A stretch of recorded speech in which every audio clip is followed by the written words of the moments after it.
Okay, good evening. It is 7 p.m. We are going to begin the Prairie Common Council meeting for Tuesday, March 17th, 2026. Happy St. Patrick's Day. Elena, would you please take the roll?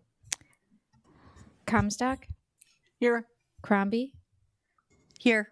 Drangler, Here. Jacobs, Here. Owens, Here. Rosas, Present. Baker is excused, and we have quorum. Thank you, Elena. If you are able, would you please rise and join me in the Pledge of Allegiance? I pledge allegiance to the flag of the United States of America and to the republic for which it stands, one nation, under God, indivisible, with liberty and justice for all. Thank you. Before we go on, Chief Chris Garrison informed me of an unfortunate and tragic situation that happened this week in Chicago, where a firefighter lost his life going into a burning building. And I would like to just take a moment of silence and pause and reflect on loss of life, not only for our safety personnel, but also for our military. So if you wouldn't mind taking a moment of silence, please.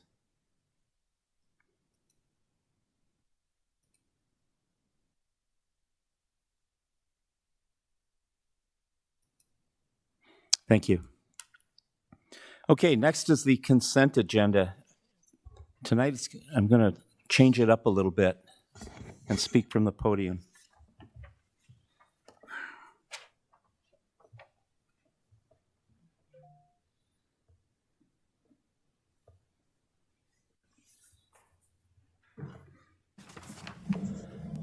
Tonight, we're honored to have appointments for 4 youth individuals to the Youth and Family Commission, along with bringing back former Alder Cassie Benedict to the Sun Prairie Utility Commission.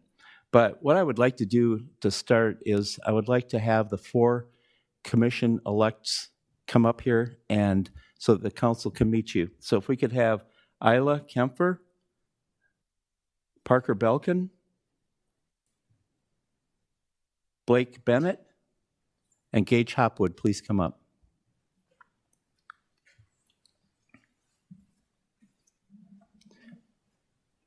And I would like to have you each introduce yourself, and if you want to say a few words, please do. My name is Isla Kempfer, and I'm very excited to be a part of this committee. Hi, my name is Parker Belkin, and I'm extremely excited to be part of the Youth and Family Commission. Hi, my name is Blake Bennett, and I'm excited to be here. My name is Gage Hopwood, and I'm excited to work with the Youth and Family Commission. Thank you. In a moment, I'll have them come around and meet each and every one of you at the dais. But I did want to say that this is the youth of Sun Prairie. This is our future. And just very proud to have you part of this commission. And what I've asked them, there is a request, and the request is not to be shy, not to hold back. We want to hear your voice.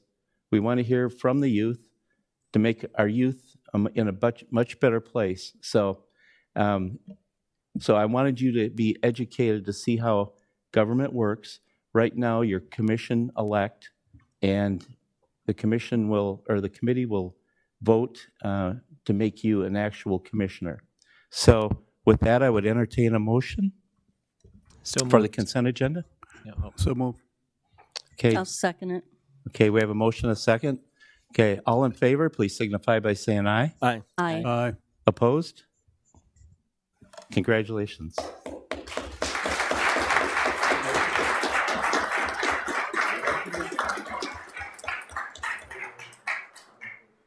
I think Alder Drangler wanted to have a picture with all of you. Yeah, and I do want to do a shout out to Alder Casey Drangler and Suvi, who are on the Youth and Family Commission, for recruiting these individuals. I was very encouraged by the number of youth that came out, and these 4 were selected as representing us on the Youth and Family Commission. Oh, sure.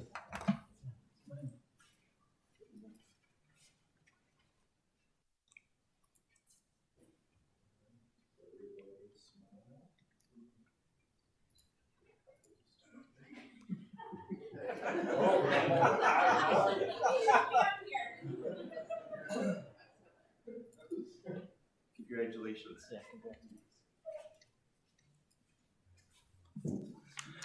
Okay, now we are going to go on to citizen appearances and public comment. If there's anyone in the audience that is here for anything not on the agenda, please come forward. Okay, thank you. Next, we're going to go on to proclamations. Business of the mayor, very important part of my job is to present proclamations.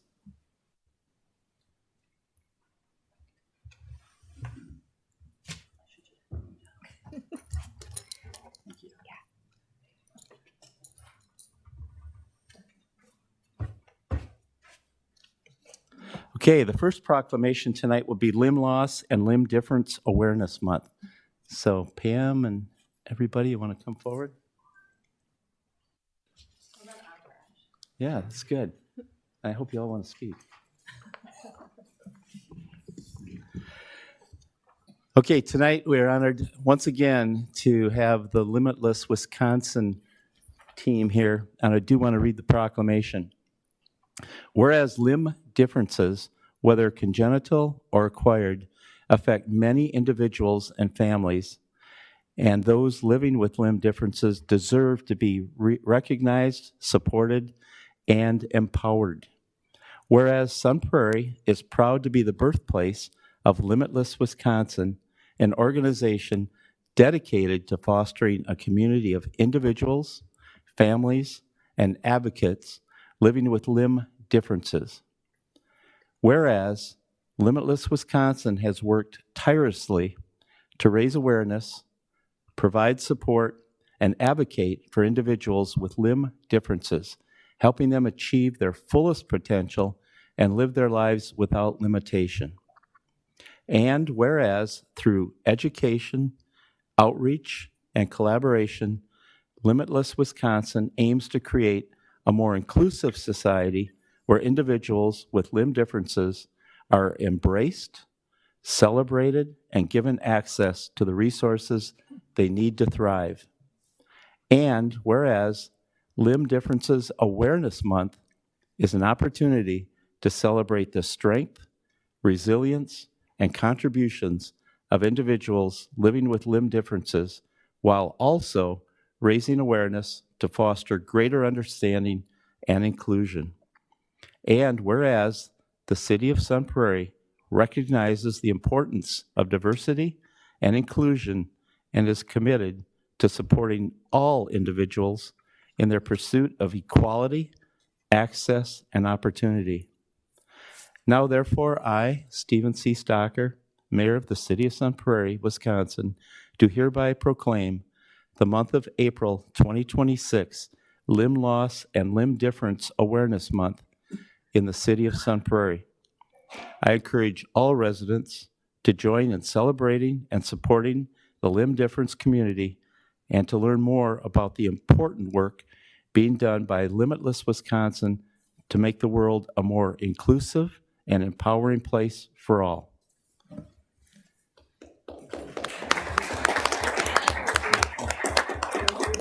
I think Mark's going to take a picture. If we want to, I'll come over. I'll move this podium out of the way. Everybody, let's move up a little bit. Andrew, you gotta come in here too. Mr. Heisel.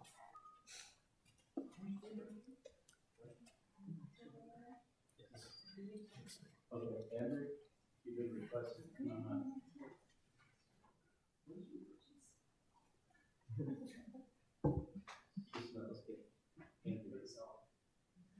Okay.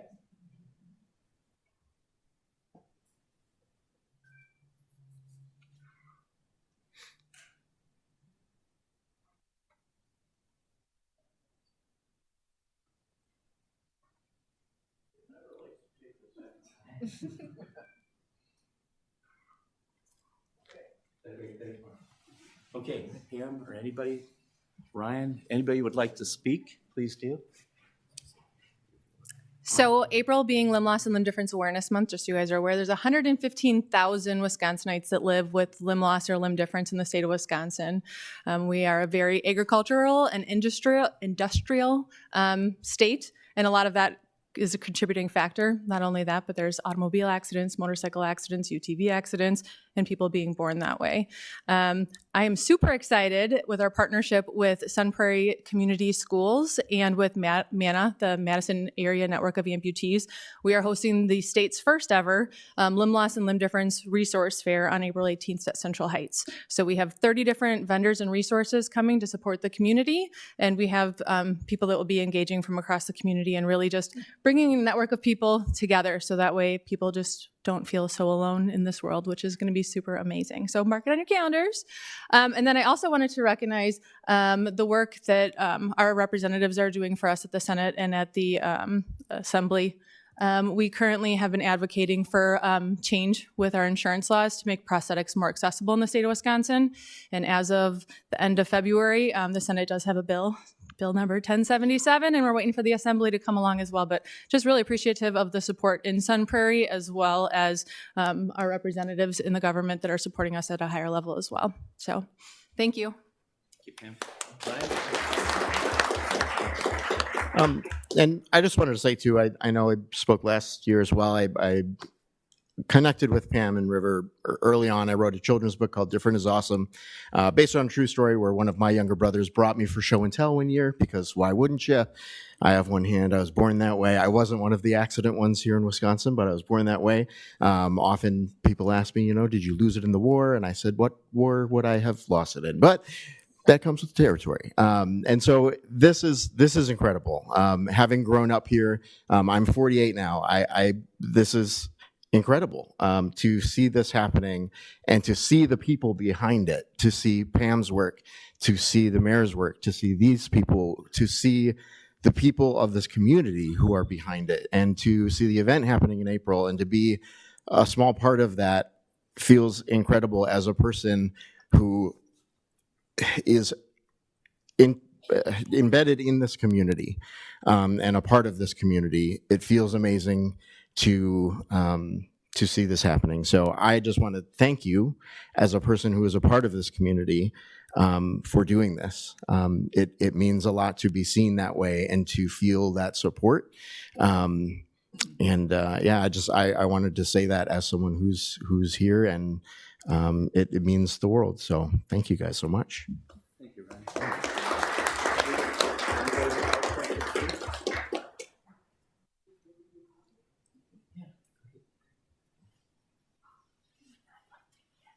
Hi, my name is Tyler Tubbs, and me and my team over here, we're a part of the Set Marketing Academy at Sun Prairie West High School. We took on this project about a month Tyler, ago. closer to the mic. Oh, sorry.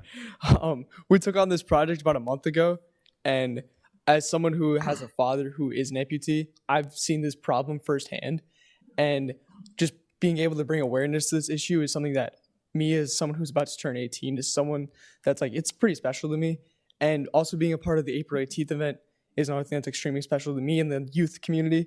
So I'd just like to thank all of you for this opportunity, and that I hope that this event will go super, super well.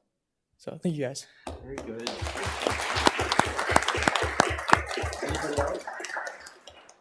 Anybody else? What I would like to do is have you go around and shake hands with the council members, if you would, please. Thank you. Oh. Thank you. Thank you again. Yeah, thank you. Thank you. Thank you. Thank you for your efforts. Thank you. Thank you for your efforts. Thank you for your efforts.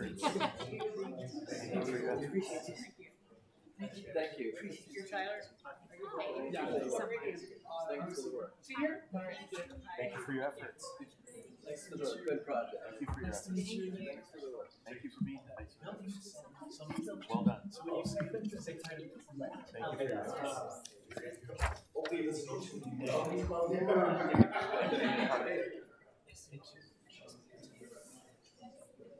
you for your efforts. Great job.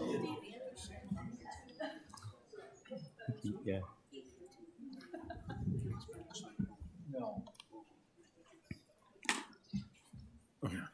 Okay, our proclamation tonight for the month of the military child will be delayed until April 21st. So that brings up the National Library Week proclamation. If the library folks would want to come up here, please.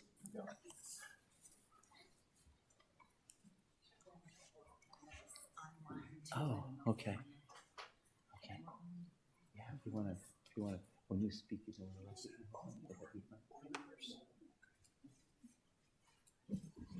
Well, I hope somebody's manning the library tonight.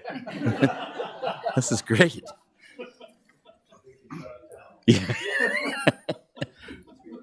Okay, I'm very proud to recognize our National Library Week with this proclamation.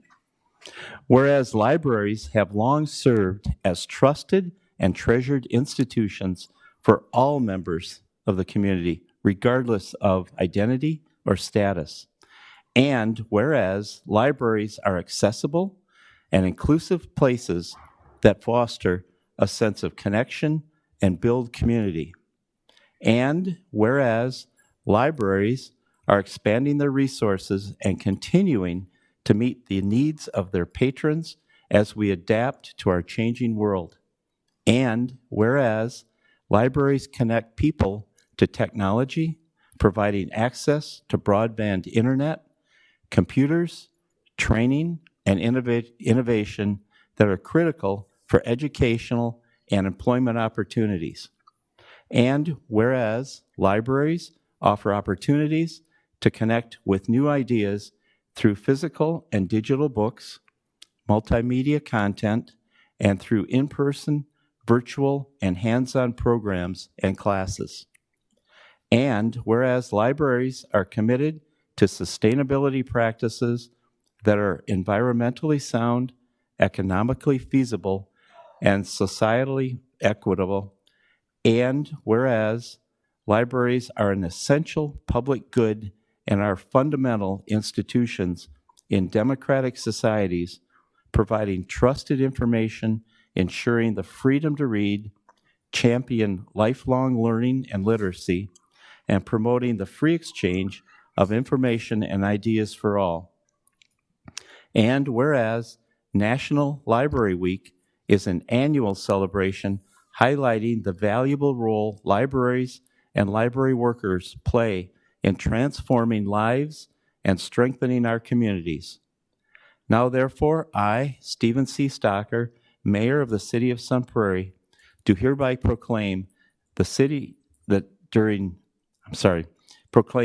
of Sun Prairie celebrate Sun Prairie Public Library Week, or the National Library Week, April 19th through the 25th, commencing with the Love Your Library Gala, hosted by the Sun Prairie Public Library Foundation on Saturday, April 18th, 2026, in the newly expanded and renovated Sun Prairie Public Library. So thank you. Mark wants a picture. Okay, no, okay, yeah, he wants to have you hold it.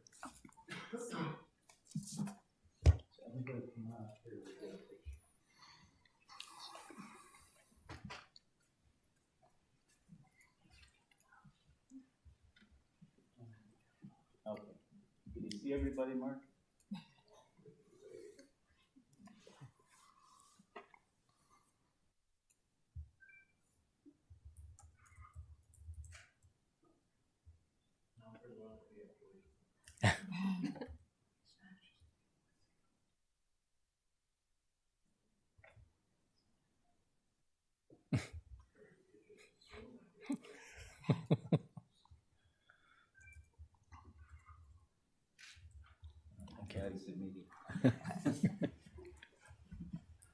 Okay, now if our library director, Swetha, would like to speak, please. Thank you. Yes, thank you so much, Mayor, for your reading of the proclamation, and thank you for the proclamation and for recognizing the importance of the Sun Prairie Public Library. Each year brings something new to celebrate, whether it's a new service, collection, or program that helps us better serve our community. This past year, we expanded access through home delivery for residents who cannot visit the library in person, launched a Library of Things collection to help patrons try, borrow, or use items they may not own, and fostered partnerships to offer new programs, such as the Repair Cafe with the city's sustainability department. The library's mission and vision are simple yet profound: to be a welcoming, accessible community hub that supports lifelong learning, literacy, and discovery, and where everyone feels a sense of belonging. This year, we are especially proud to celebrate the completion of our expansion and renovation, a major milestone that allows us to better serve our community today and for generations to come. I want to offer my gratitude particularly to our stakeholders, the Sun Prairie Public Library Board, the Sun Prairie Public Library Foundation, and the Friends of the Library, and of course our elected officials in helping us make this journey. But I really need to emphasize that none of this would be possible without our dedicated, talented, and skilled library staff. I am incredibly proud to work alongside them, and I'm honored to serve as your library director. Thank you.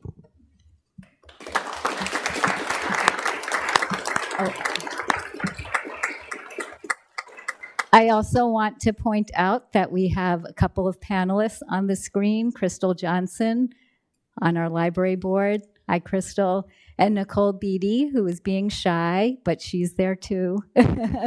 So thank you both for being here. Thanks. Okay. Please do. Hello, my name is Kathleen Kelm. I'm currently the president for the Sun Prairie Public Library Foundation, and this is a personal invitation to all of you to join us at our Love Your Library Gala on April 18th.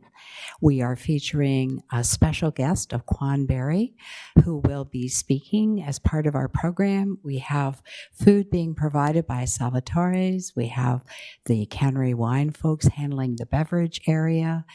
And I will tell you that it's going to be a really exciting event because at the end, you can also be given a tour of our new library. It's amazing how many people haven't come yet.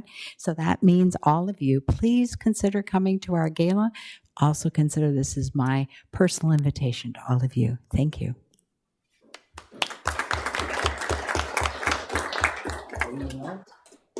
If not, I would invite you to go and shake hands and meet our council members, please. Thank you.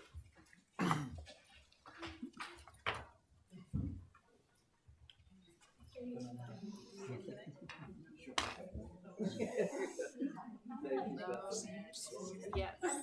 Hi, Mary. Good to see you.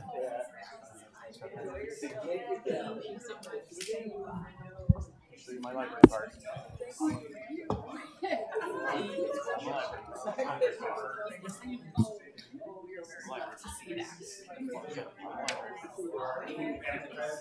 Show them my credentials here.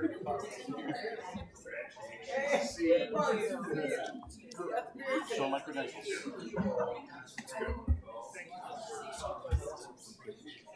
You're the one doing the work.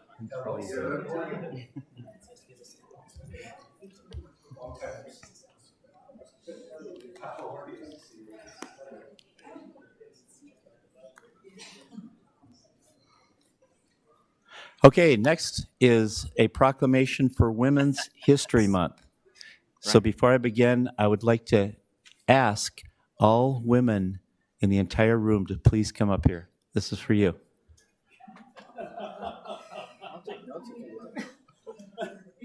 Alana. This includes those at the dais. Come on up. I guess that's not a request. Kathleen, Caitlin, you can. Kathleen. Caitlin, no?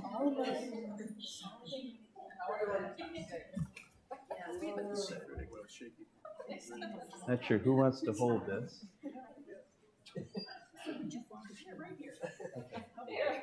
There you go.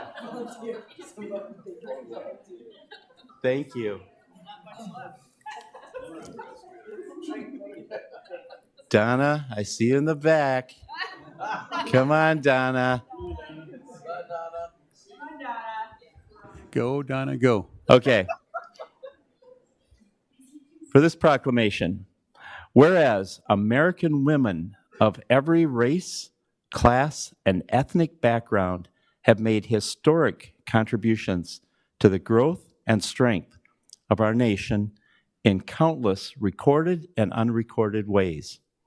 And whereas American women have played and continue to play critical economic, cultural, and social role in every sphere of the life of the nation by constituting a significant portion of the labor force working inside and outside the home.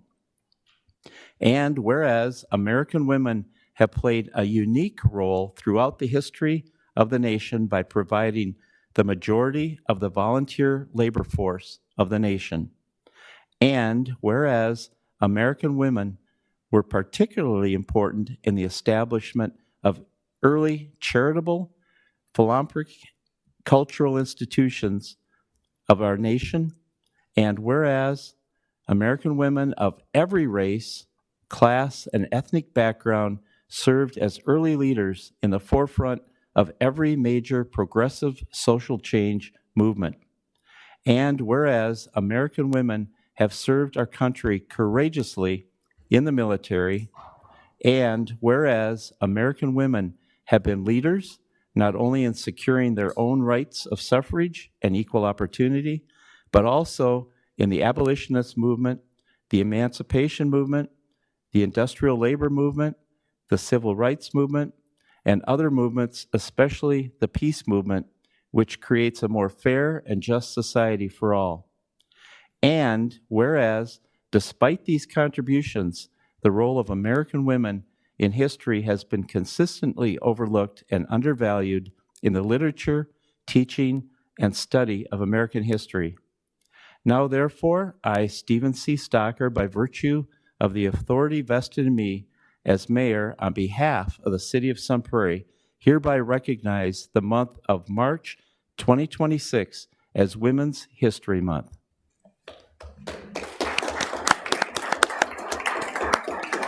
Come on up for a picture. We need to give you a wide angle. Yeah. Come on. Don't much further than you are. Pardon? Don't come out much further than you are. Everybody. Yep, come on over. Everybody in the picture.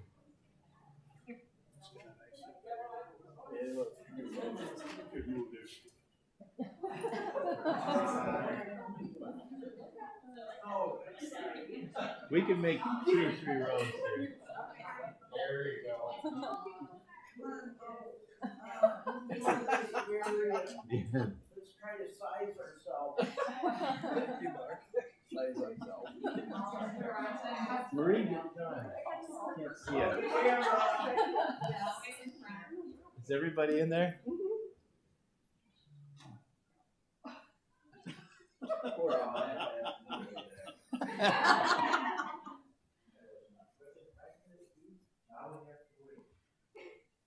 What is that, Polaroid? Yeah. Let's just say I didn't buy it.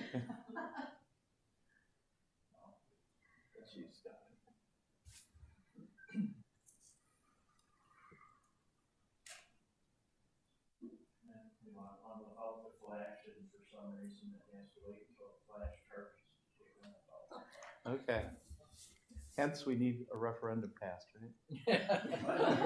Ooh. No, my camera was budgeted. Okay, would anybody like to speak?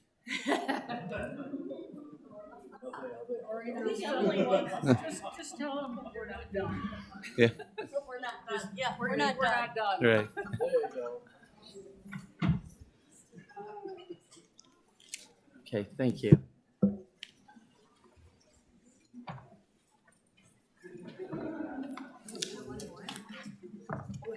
There's one more. There is.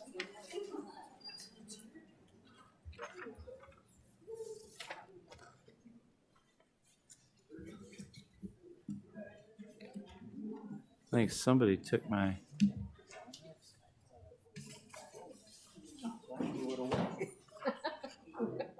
Who were they? Okay.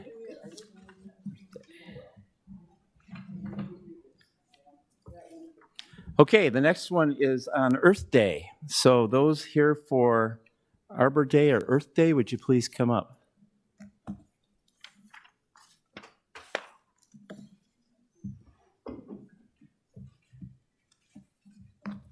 I will give you this proclamation. Okay, I'm here once again, happy to present a Earth Day and Arbor Day proclamation. Whereas all species play a unique role in the complex web of life, and all life on Earth depends on many plants, animals, and pollinators, including the urbanized landscapes and cities. And whereas the City of Sun Prairie is committed to making Sun Prairie a vibrant and environmentally friendly community by being good stewards of our resources and environment by conserving energy, reducing waste, and preserving our natural resources. And whereas, in support of this commitment, Sun Prairie celebrates Arbor Day and Earth Day and reaffirms its commitment to the Mayor's Monarch Pledge. And whereas Arbor Day was proposed in 1872 by J. Sterling Morton to the Nebraska Board of Agriculture to set aside a special day for the planting of trees, and was first observed with the planting of more than 1 million trees in Nebraska. And whereas trees can reduce the erosion of our precious topsoil by wind and water, cut heating and cooling costs, moderate the temperature, clean the air, produce life-giving oxygen, and provide habitat for wildlife, and are a renewable resource, giving us paper, wood for our homes, fuel for our fires, and beautify our community.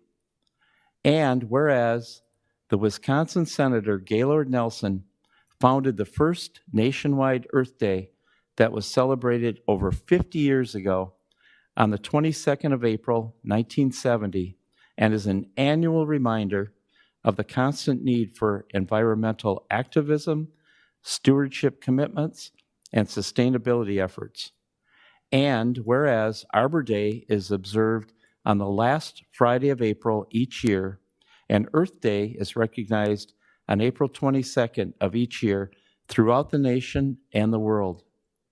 And whereas the City of Sun Prairie recognizes that human health and sustainability depends on healthy and balanced ecosystems, and encourages residents to take actionable steps to protect and preserve our natural resources, such as planting trees and increasing pollinator-friendly habitats. Now, therefore, I, Stephen C. Stocker, Mayor of the City of Sun Prairie, do hereby proclaim that the City of Sun Prairie celebrate Arbor Day on April 24th, 2026, and Earth Day on April 22nd, 2026. So thank you. Who would like to speak? Are you the spokesperson, Bill? Yes, so. Okay. Oh, just a minute. Yeah, Mark wants a picture, so. Oops.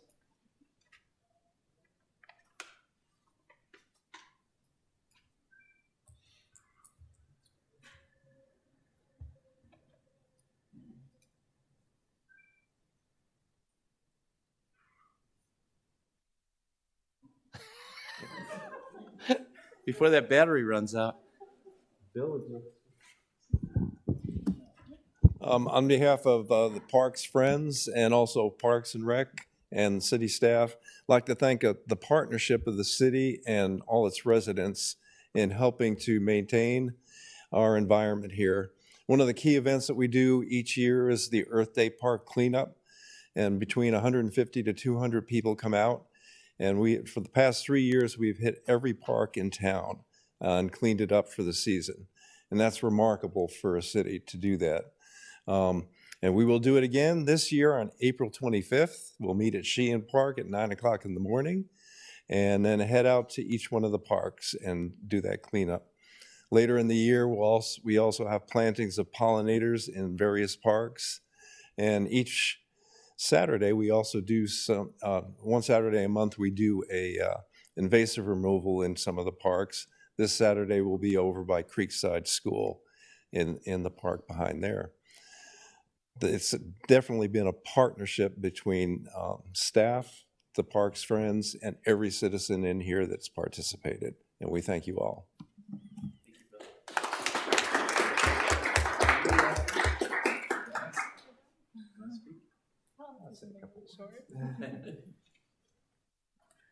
Good evening.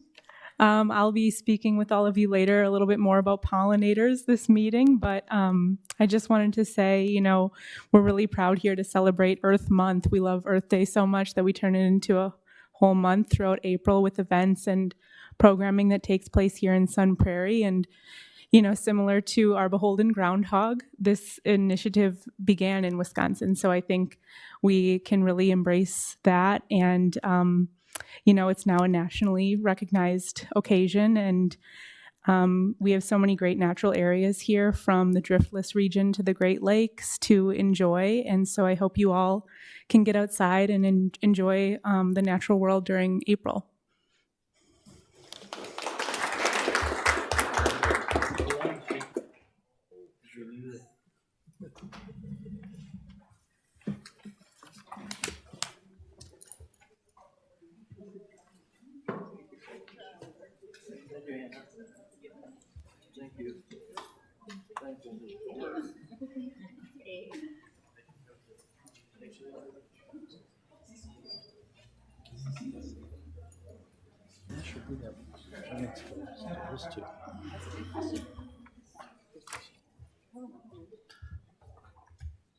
And I would encourage you all to sign up for cleaning a park.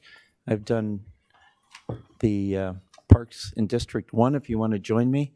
I was happy to hit all the parks the last few years, so feel free to sign up and get her done. Okay, next we'll go on to committee reports. Committee of the whole, please. Thank you, Your Honor. So earlier this evening, we did a resolution approving a budget amendment for Kids for IMAX. The Sun Prairie Media Center has $3,500 budgeted annually for a leasing model for replacement of their existing iMac machines. And the leasing model is no longer available, and staff wish to purchase 8 iMacs for the Kids 4 program, which requires an upfront purchase. And so we unanimously voted to approve a budget amendment for $12,152 for the purchase of this equipment. So I am going to make the motion that we approve the budget amendment in the amount of $12,152. Second. Okay, we have a motion and a second. And just a reminder that this is a budget amendment, so it would require 6 aye votes. So would we please take the roll? Comstock? Aye. Crombie? Aye. Drengler? Aye. Jacobs? Aye. Owens? Aye. Rosas? Aye. And that passes 6-0. All right. Okay, next item is the Plan Commission. We'll move on to the Plan Commission. Thank you, Alfred Mr. Mayor. Rosas.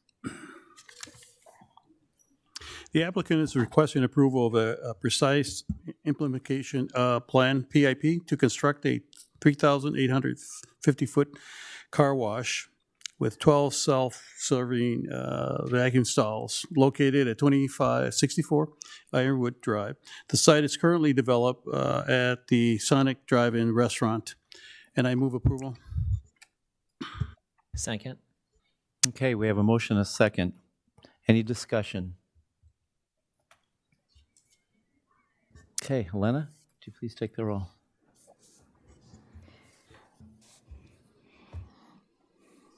Comstock? Aye. Crombie? Aye. Drengler? Aye. Jacobs? Aye. Owens? Aye. Rosas? Aye. And that passes 6-0. Okay, next item, Sustainability Committee. A resolution to suspend the enforcement of Chapter 8.36 0.10C, noxious weeds. The staff recommend the Common Council move to approve the resolution to suspend this section, noxious weeds related to grass height, from April 20th until May 31st, 2026. I would like to make that motion. Second. Okay, we have a motion and a second. I'm not sure who got the second, though. I know it's going to be contested later in the minutes.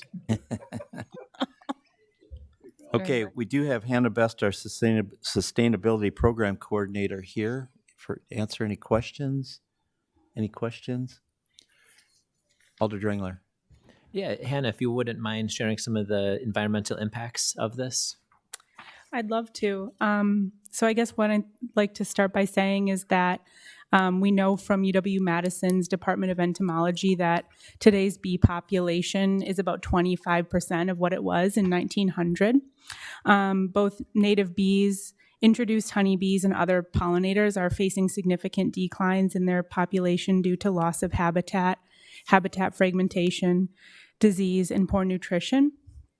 As more land is urbanized and converted to grass lawns and monocrop agriculture, the landscape lacks diverse food and habitat resources for bees and other pollinators. Pollinators also face challenges due to changing climate, pollution, and excessive pesticide and herbicide use or misuse. And you may be wondering why this decline is important. Well, to answer this question, we look back to agriculture and food production. Over a third of our food crops rely on pollination to produce harvests, and bees are the most effective pollinators. So this program supports the bees and other pollinators essential to our food production during a crucial time as they're emerging from hibernation. So in spring, there are very few abundant early food sources for pollinators. And when we allow our lawns to grow, there are abundant flowering species like dandelions and violets that provide that early abundance. This is, planting native gardens and planting annual flowers is another way to help the bees, but it's really these early food sources that the pollinators rely on. So like a lot of those other annual and native species may not be in full bloom until June. So that's why a program like this is really impactful to support our pollinators. And community scientist data collected in Sun Prairie during this program in 2023 and 2024 demonstrated that unmowed lawns had twice as many native bee visits to flowers when compared with mowed lawns. So we see a pretty significant impact even locally when we're hosting this program. And this also, expands native plants in our landscape because we, as part of this program, distribute native plants to those participating. Yeah, thank you. And thank you for all your work on this. Yeah, thank you, Hannah. Yeah, just for the vast listening audience and those here present, this is not for outside of, it's only a month. It's a little over a month, from April 20th, 2026 to the end of May. So it's not like all summer or anything like that. It's just for a little over a month. But we do have a jot form from Mark Bremer. I don't see Mark on there. Mark, can you please promote? There he is. Okay, Mark has, he would like to comment via Zoom. He opposes an item. I assume it's this one. He put sustainability, and he would like to speak at the meeting. So, Mark, go ahead, please. It's actually the next item, Steve, the sustainability plan. Okay, the climate action plan? Okay. Climate action plan, yes. Okay, well, hang out there after this vote then. Okay, so we have a motion, a second. Any further discussion? Yes, Alder I'd just Owens. like to mention one thing. As a former beekeeper, right at the end of the season, bees have used up everything that they have in the hive. So this is very important, as Hannah pointed out, that they need nourishment right away. They love dandelions. So this is a great thing to do. It's one of the easiest ways to support the bees who support us, because if there's no bees, there's no us. Yeah, that's true. That's very good. Yep. Okay, thank you. And I will say I've noticed more bees in the area going when I mow and things like that. Definitely increasing population. Okay, wait. Elena. Yes. I'm going to respond to something Rex said. Did you say no bees, no life? Yeah. Yeah. So I'm going to tell you, I read a report, and this is a few years old, but humanity has 8 months left on Earth if bees die. Mm-hmm. We have 8 months, and then we're all dead. Yeah. Elena, would you please take the roll? Comstock? Aye. Crombie? Aye. Drangler? Aye. Jacobs? Aye. Owens? Aye. Rosas? Aye. And that passes 6-0. Thank you. Next item. So I'm going to preface by saying that while this is a very useful program that we're talking about, it is comparatively symbolic compared to this other item. Adoption of the Sun Prairie Climate Action Plan. The staff recommends that council move to adopt the Climate Action Plan, and I will add to it that this has also not only gone through the Sustainability Committee, it has gone through Public Works, it has gone through Parks and Rec, and it also gone through the Plan Commission, all with, I believe, unanimous endorsements. And is that a I will motion? make the motion to approve. Thank you. Second. Okay, we have a motion and a second. Hannah, did you have a presentation for this one also? Okay. Blue Strike.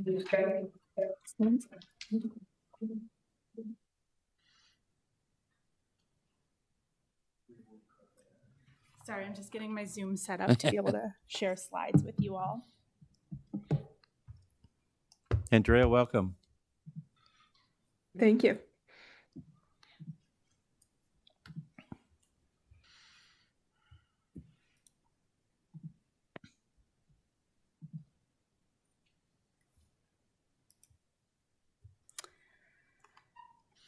So thank you for the introduction of this item, the Climate Action Plan.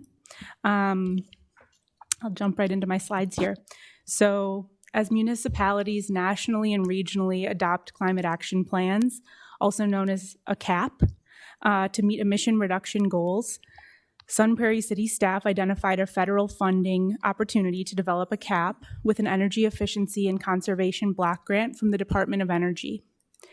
Upon being awarded this grant in 2024, the city received $76,190 federal grant dollars to contribute to development of this plan. The city allocated and approved an additional one-time cost of $9,900 in the 2025 budget. These combined funding sources allowed the city to contract Blue Strike Environmental, an expert consulting agency, to assist with this plan's development.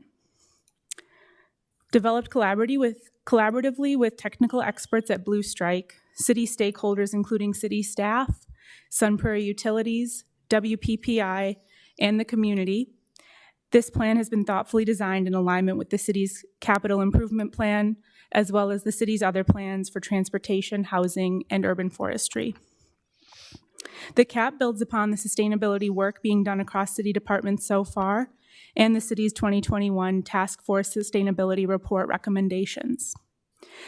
This plan provides a roadmap to achieving our clean energy goals over the next 25 years. As we continue adapting to the ever-evolving landscapes of technologies, resources, and funding, this plan is intended as a living document to align our city's growth and development with sustainability and emission reduction targets. In addition to being reviewed and recommended to Council for adoption by the Public Works Committee, the Parks, Recreation, and Forestry Commission, the Plan Commission, and the Sustainability Committee, this plan has also been reviewed and endorsed by East High School's Environmental Club. I'll read an excerpt from this letter, and the full letter can be found on page 10 of the CAP PDF document included in tonight's packet.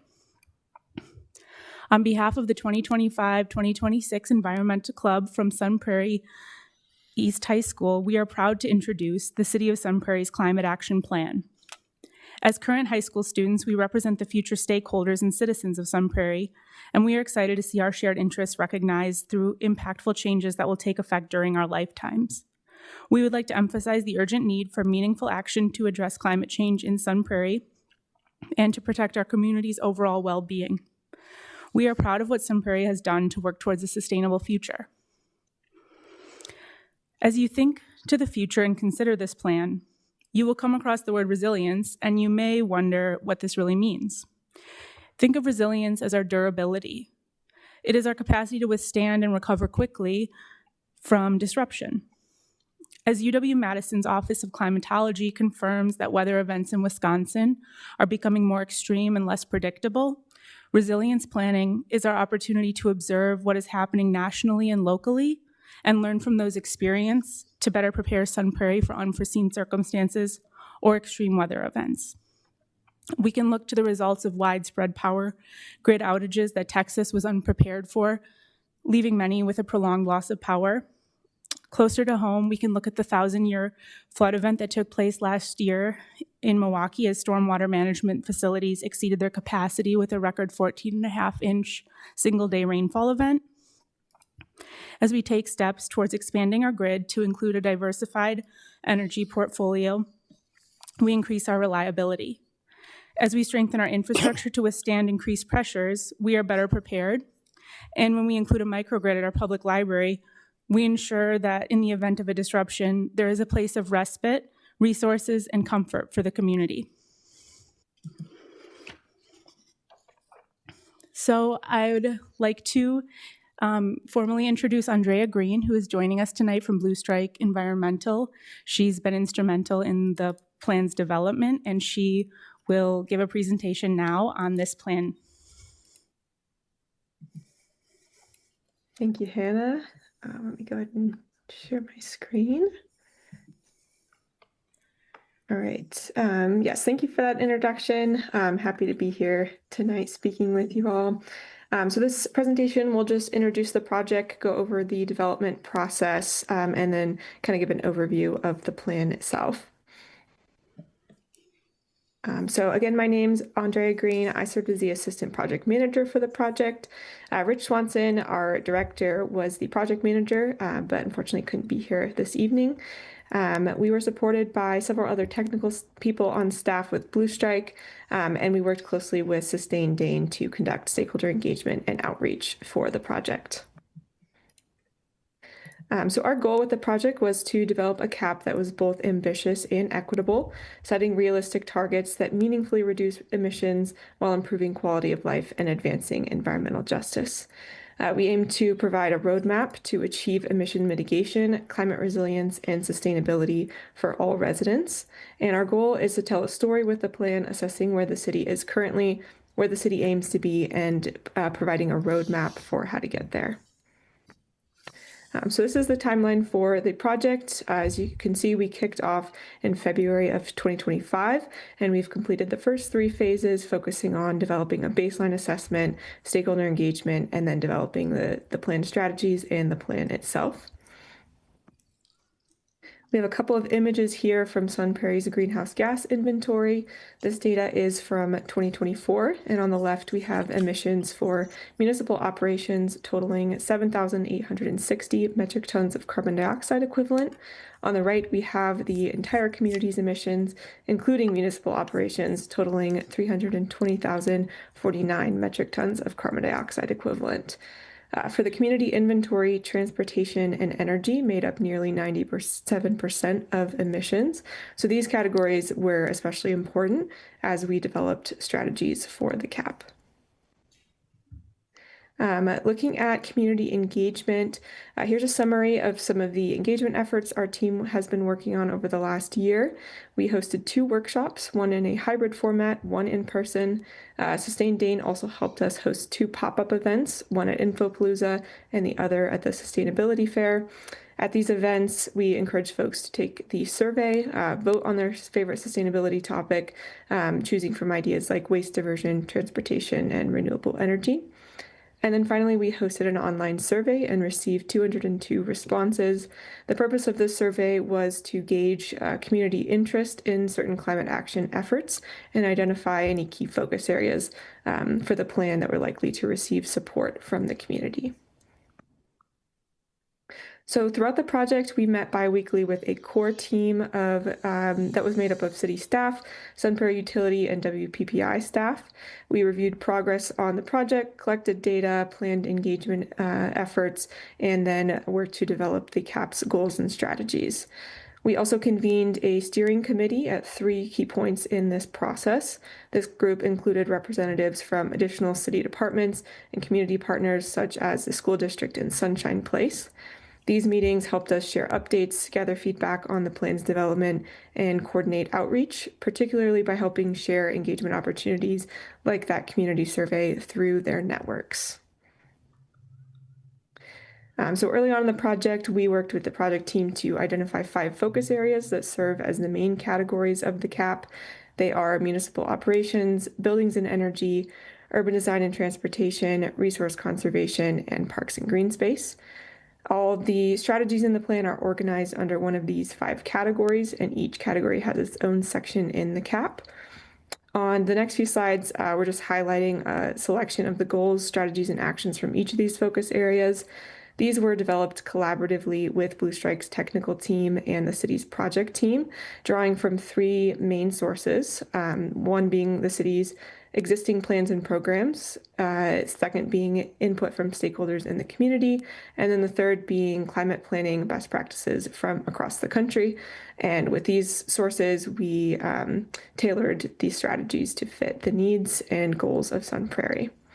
So I will move pretty quickly through these next couple of slides. All of the measures are listed comprehensively in the CAP itself. So the first category is municipal operations. This category focuses on actions that the city has direct control over, such as municipal facilities, fleets, procurement, and internal operations. These strategies emphasize leading by example and improving efficiency, reducing emissions from city assets, and building systems for accountability and long-term performance. The buildings and energy strategies address how homes, businesses, and institutions use energy. These actions focus on efficiency, electrification, and clean energy adoption through building standards, incentives, and partnerships that lower costs, improve comfort, and strengthen resilience. Urban design and transportation looks at how land use and transportation systems shape daily travel and emissions. So these strategies focus on safer multimodal options, improved transit, and development patterns that support connected, equitable, and climate resilient communities. Resource conservation strategies focus on reducing waste and managing key resources like water, food, and materials more efficiently. These actions emphasize reuse, infrastructure improvements, and local systems that lower environmental impacts while strengthening resilience. And then finally, parks and green space strategies protect and expand natural assets that support climate resilience and community well-being. Actions include land conservation, urban forestry, sustainable landscaping, and equitable access to green space. So this slide shows just a sample of the implementation table developed for all of the measures in the CAP. While some of this information appears in the plan in a slightly different format, this table is pulled from a tool that we'll be leaving with city staff to track progress on the CAP's implementation. Each measure includes a KPI, a lead department, estimated emission reduction potential, and cost scale. You'll also see that each measure has a priority score. So I have a screenshot here of what that looks like. We worked with the project team to identify 4 criteria that reflected Sun Prairie's priorities for the CAP. Those were greenhouse gas mitigation, low implementation costs, advancing equity and environmental justice, and improving climate resilience. So each strategy in the plan was then rated low, medium, or high across these criteria, and Blue Strike's prioritization matrix model converts those ratings into points and uses percentiles to group those strategies into priority levels 1, 2, and 3. So with that context, I'm going to pass it to Hannah to go over the financial information. So this slide shares some of the financial principles of this plan. Over the next 25 years, the city will continue to replace vehicles, HVAC systems, or major equipment as they reach the end of their useful life, just as we do today. The difference under the guidance of this plan is that at the time of retirement and replacement, we evaluate and select the most cost-effective, energy-efficient option possible. The CAP ensures that when dollars are spent to replace retiring assets, that we make fiscally responsible and sustainable choices that reduce long-term operating and maintenance costs, as well as fuel expenses.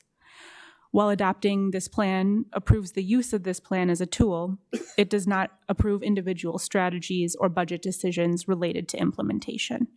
Strategies and funding opportunities will be brought forward to council by staff as those decisions come up. Thank you, Hannah. So just to wrap up here, with the help of our Blue Strike's graphic design team, we've now polished and finalized the Sun Prairie 2026 Climate Action Plan. We're very excited about how it's turned out and feel this is a really important and exciting next step for the city's sustainability efforts. So with that, if there are any questions or anything, happy to address those. Thank you very much. Any questions before we go over to Mark Bremer? Yes, Alder Owens. I noticed in the plan there's an element about trying to encourage volunteers. Could you speak a little bit to us about how you plan to do that? Yeah, I think that volunteer action is something, we do with a lot of the programming that we already host. And so absolutely, this plan will include volunteer action as well. As you review the plan, you'll see that there are many action steps that involve communities, commercial and residential implementation of green infrastructure, of electrification and renewables. And we are, having some early discussions about how we can harness, community members who have maybe done those transitions in their own lives or in their businesses to serve as community champions and maybe volunteer some of their time as either a consultant with other community members who are interested in implementing those changes in their homes or businesses. We're also, working on maybe developing or beginning conversations about how we can develop regional listservs of volunteers that serve a greater area. And there are models kind of doing this in other areas that I'm kind of discussing how they got those things started and how we can do that here. So we really rely on our volunteers for our programs. Thank you. Okay, let's go over to Mark Bremer. Mark? Good evening. I'd like to address a couple of things with this resolution and the plan. First off, the Plan Commission vote was not unanimous. I was a dissenter on that vote. For a long time, the city has had affordable housing as a stated goal. And some of the things in the sustainability plan send the opposite message. I've spent the last 27 years asking the question, what does it really cost to build that? And as I look back in history, Wisconsin has had a uniform dwelling code since 1980. We're unable to break the uniformity of that code. That's been proven in court. Municipalities can't do it. So I think trying to do it without getting state law changed is a fool's errand. Basically making stretch codes illegal. There's also a provision in state statute that forbids a municipality from working that stuff into a planned unit development. The reason I'm concerned about this, the biggest reason, is that for every $1,000 we raise the price of a particular home, 2008 hardworking Madison area, 208 hardworking Madison families are priced out for every $1,000. And I think people deserve choices.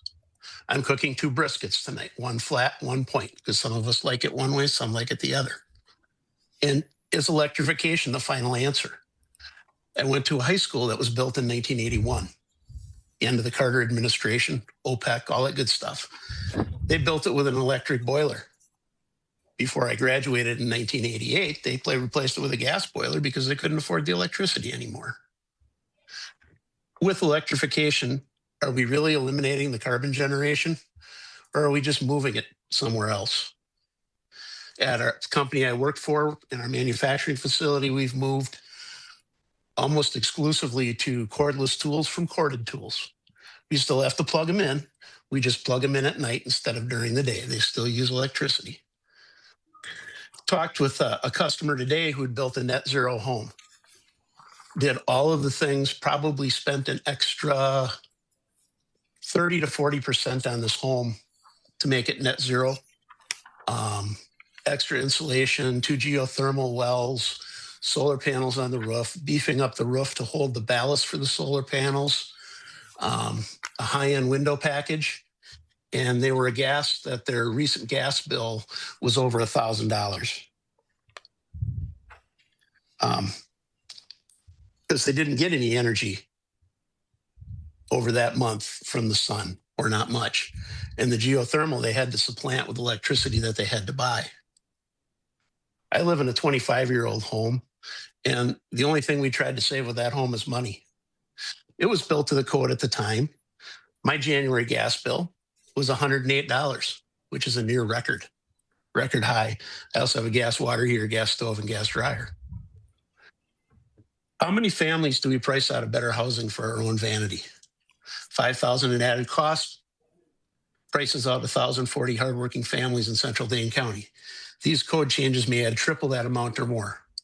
Does salving our guilt over climate change justify pushing these families out of safe, affordable housing? I don't think so, and I would urge you to remove the stretch code and electrification provisions from the sustainability or climate action plan. Thank you. Okay, thank you, Mark. Okay, any further discussion before we move on? Okay, seeing none. Yeah, just Yes. one thing. Mark, I'm sorry, I want to respond. This is Mike Jacobs. I just want to say, I'm sorry, I did not mean to discount your vote. I had just did not read the notes clearly enough. My apologies. No problem. I didn't see it real clear on the agenda tonight. So. Okay, without any further discussion, Elena, would you please take the roll? Comstock? Aye. Crombie? Aye. Drangler? Aye. Jacobs? Aye. Owens? Aye. Rosas? Aye. And that passes 6-0. Okay, thank you, Elena. Okay, we're going to move on to unfinished business, referred items. First one is a second reading of an ordinance amending the City of Sun Prairie Code of Ordinances, Chapter 2.36, Boards, Commissions, and Committees generally. This is going to be presented by Elena. Thank you. So as I stated the last time, this is pretty much catching up the ordinance to what our current practice is. There are three means by which a municipality can notice public meetings. We can post a notice in at least 3 public places. We can post a notice at one public place, likely to give notice, and then also electronically on the government's internet site. And we can pay for a publication in a news medium. And so we have been posting them here at City Hall. We post them also at the library and then online as well. So that makes us in compliance. So we're just catching up the ordinance to how we're actually noticing meetings. Okay, thank you. Since this is a second reading, do we have a motion to approve? So moved. No second. Okay, motion and a second. Any discussion? Okay, Elena, please take the roll. Comstock? Aye. Crombie? Aye. Drangler? Aye. Jacobs? Aye. Owens? Aye. Rosas? Aye. And that passes 6-0. Thank you, Elena. Okay, next item, second reading also, resolution approving the discontinuance of the Stein Road right-of-way south of Stone Quarry Road, located within the City of Sun Prairie, Dane County, Wisconsin. And this is going to be presented by Josh.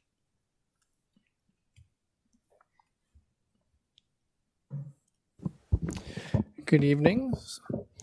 So I'm bringing up my, wrong button. We're going to do this next one also, Florence Road, Josh? Yes. We could do that one Yep, together. we can look at all of those in the same image if you'd like. Sure. So here we go.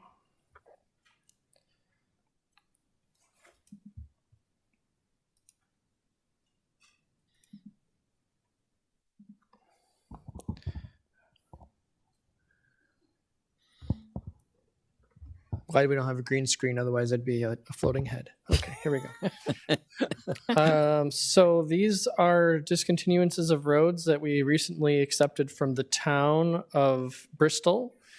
These are on either side of Patrick Marsh, and these are kind of historic roads that served farms and homes that used to be in this vicinity. And now the Parks Department has determined that it works best for us if they are just city property and not right-of-way. It allows greater flexibility over what we can do with these. And so the proposal is to discontinue these right-of-ways. And this had to be done separately from the plat because there's a statutory process for doing this. Okay, thank you, Josh. So if the council would like to go along, I would like to combine the discontinuance of Stone Quarry Road and Florence Road in one motion. Would that be acceptable? Mr. Mayor, I don't believe that's possible, unfortunately. We have to do them each individually. Oh, really? Yes. Okay. Thank you, Kathleen. Okay, any further discussion or ask for a motion? I think we have. So move. Okay. Second. Second. Okay. Any further discussion? Okay. Elena, please take the roll. Comstock. Aye. Crombie. Aye. Drangler. Aye. Jacobs. Aye. Owens. Aye. Rosas. And that passes 6-0. Okay. Under 8AC, this one would be the discontinuance of Florence Road. Ask for a motion, please. So moved. Second. Okay. Any discussion on this one? Okay. Helena, please. Comstock. Aye. Crombie. Aye. Drangler. Aye. Jacobs. Aye. Owens. Aye. Rosas. Aye. And that passes 6-0. Okay. Thank you. Thank you, Josh. Okay. New business. Resolution approving an application for a special event temporary Class B license to sell fermented malt beverages for the World Championship ice racing event being held on April 11th, 2026. Elena, let's hear more about that one.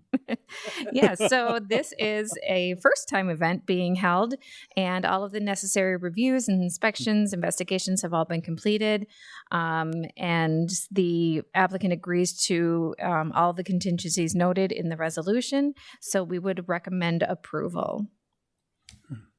Okay. Do you have a motion? Yeah. Motion, I'll second it. Okay. Any discussion?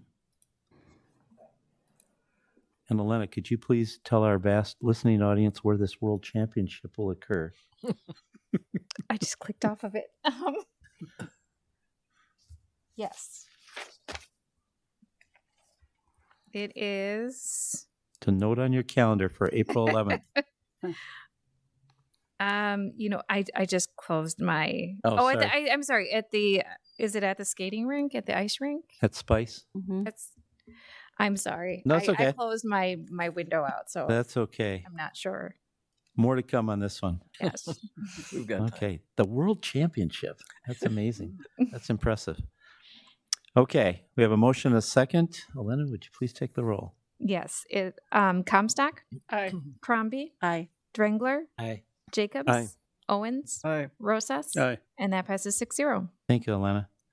This is one reason why I don't like these buried in the consent agenda. I'll say that right now, because we bring these out, people get to know about these.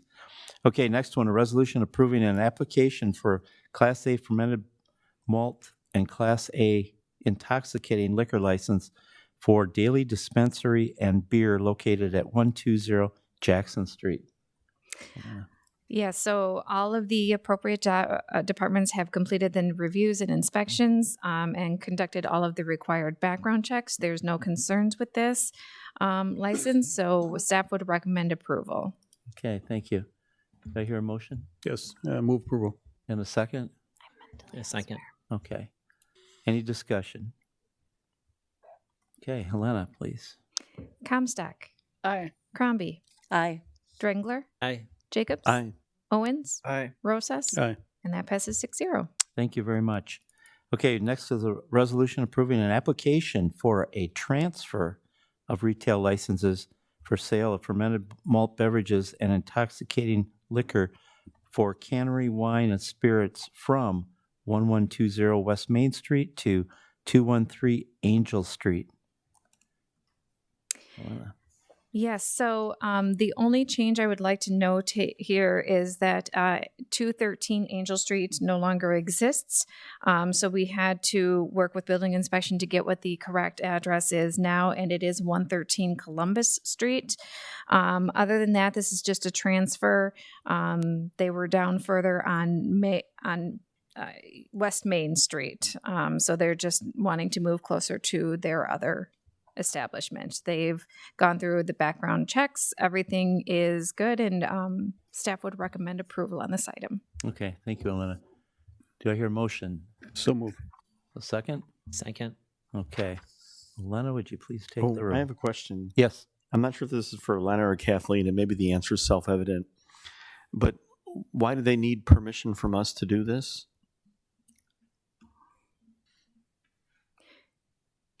Maybe it's not self-evident.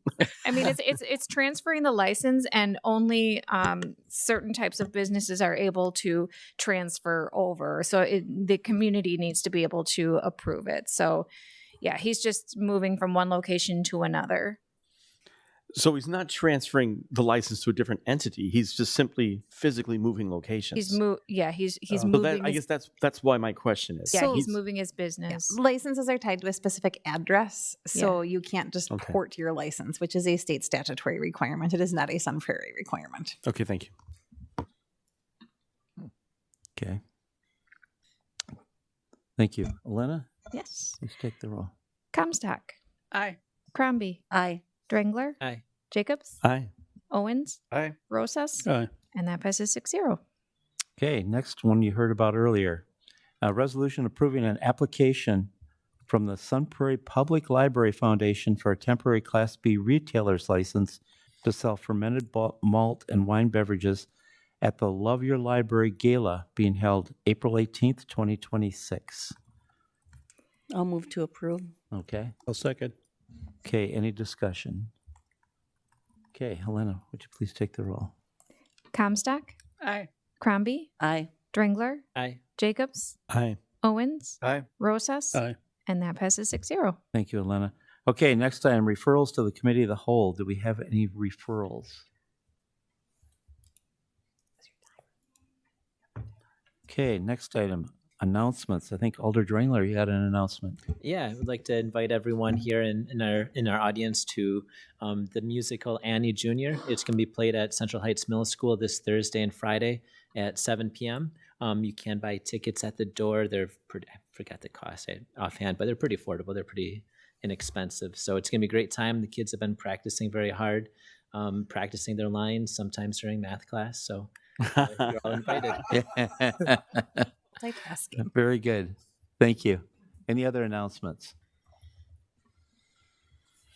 I have one. Council President Crombie stole my thunder earlier, and so did Aaron. I would like to also thank the Public Works staff for fantastic job they did during the recent storm. Also, I would like to thank our safety staff for the work they did in keeping us safe. And then also, I don't want to overlook our building maintenance. They were out here doing the sidewalks, doing the parking lot. And so, yeah, really big shout out to the great job by all of them. Next one is during the latest snowstorm emergency, I spoke with the chief, and Sun Prairie Police Department wrote out, and this is for the vast listening audience too, who thinks that people who park on the street don't get a citation. They actually wrote out 110 citations for parking on the street, because obviously it's a safety issue, not only for our snowplow people, but also for our police staff who have to go out and write these tickets. Now, to me, I was thinking about this as there's probably three reasons. First, they didn't get the communication, or they didn't know where to park. And the last one is they just didn't bother. They knew about it. Well, the last one doesn't count, but I am concerned about the first two. And I'm hoping that there's some way that we can either get the communication out better or actually talk to these who did get tickets and come up with a plan to see where next time it comes about, they know where to park. So that's my announcement on that one. Any others? Okay, hearing none, I would ask for a motion to adjourn. So moved. Do I hear a second? Second. All in favor of adjourning, please signify by saying aye. Aye. Aye. Aye. Opposed? We are adjourned. Thank you, everyone.